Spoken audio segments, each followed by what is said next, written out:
Cinema విజయంలో కథ కీలకం. హిట్ అయ్యే కథను ఎంచుకోవడంలోనే విజయ రహస్యం దాగుంది. స్టోరీల విషయాల్లో హీరోలు తీసుకున్న నిర్ణయాలు కొన్ని రాంగ్ అవుతుంటాయి, ఫెయిల్ అవుతాయి అని అనుకున్న కథలు బ్లాక్ బస్టర్ అయ్యి పశ్చాత్తాపడేలా చేస్తాయి. అటువంటి సినిమాలపై ఫోకస్. ఎన్టీఆర్ ఎన్టీఆర్ వద్దన్న అనేక కథలు బ్లాక్ బస్టర్ అయ్యాయి. ఆ జాబితాలో దిల్, ఆర్య, అతనొక్కడే, కృష్ణ, భద్ర, కిక్, శ్రీమంతుడు, ఊపిరి ఉన్నాయి. భద్ర కథను వదులుకున్నందుకు బాధపడినట్లు తారక్ ఓ సందర్భంలో చెప్పారు. పవన్ కళ్యాణ్ రొటీన్ కథలనే చేయడానికి ఇష్టం లేక పవన్ కళ్యాణ్ ఇడియట్, అమ్మా నాన్న తమిళమ్మాయి కథలను పక్కన పెట్టారు. అతడు, పోకిరి, మిరపకాయ, సీతమ్మ వాకిట్లో సినిమాలు, చెట్టు కథలు కూడా మొదట పవన్ వద్దకి వచ్చాయి, కానీ చెయ్యనన్నారు. అయితే అతడు మూవీని ఎందుకు చేయలేకపోయానని పవన్ పశ్చాత్తాపడ్డారు.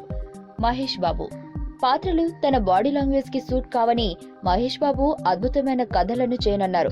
అందులో మొదటిది ఏమాయ చేసావే, రెండోది 24, అలాగే రుద్రమదేవిలో గోన గంగారెడ్డి పాత్రను కూడా ప్రిన్స్ తిరస్కరించాడు. వాటిని వదులుకున్నందుకు ఆయన ఎప్పుడూ బాధపడలేదు. సూర్య పూరి జగన్నాథ్ బిజినెస్ మ్యాన్ కథను మొదట తమిళ హీరో సూర్యకు చెప్పారు, ఆయన చేయనన్నారు. అలాగే రాజమౌళి చెప్పిన కథను కూడా రిజెక్ట్ చేశారు. తర్వాత దర్శక ధీరుడితో కలిసి పనిచేసే అవకాశాన్ని వదులుకున్నందుకు తాను బాధపడినట్లు సూర్య విలేకరుల సమావేశంలో చెప్పారు. రామ్ చరణ్ మెగా పోస్టర్ రామ్ చరణ్ తేజ్ వదులుకున్న కథలు హిట్ అయిన సినిమాలు కూడా రెండున్నాయి.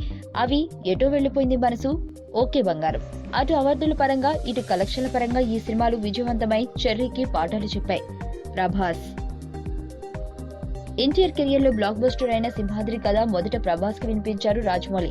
ఆ కథను దర్శక ధీరుడు హ్యాండిల్ చేయలేనని భావించి డార్లింగ్ చేయనన్నారు. సింహాద్రి చూసిన తర్వాత జక్కన్న టాలెంట్ చూసి ఆశ్చర్యపోయి అభినందించారు. వెంటనే అతనితో ఛత్రపతి చేశారు. అల్లు అర్జున్ మొదటి నుంచి చివరి వరకు సరదాగా సాగిపోయే పండగ చేసుకో సినిమా కథ మొదట అల్లు అర్జున్ వద్దకొచ్చింది. ఆ కథకు బన్నీ ఇంప్రెస్ కాలేక వదిలేశారు. తర్వాత ఆ చిత్రం సాధించిన కలెక్షన్ చూసి ఔరా అని అనుకున్నారు. మంచు మనోజ్ రామ్ చరణ్ చేసిన రచ్చ సినిమా కథను మంచు మనోజ్ రిజెక్ట్ చేశారు. కారణం తెలియదు కానీ తన కెరియర్ లో ఓ హిట్ ని వదులుకున్నారు. సుబ్బు, నీకు తెలుసా, నాకు ఎర్లీ మార్నింగ్ ఒక కల వచ్చింది. ఏమని? నువ్వు నన్ను జ్యువెలరీ షాప్కి తీసుకెళ్ళి వడ్డానం కొనిచ్చావంట.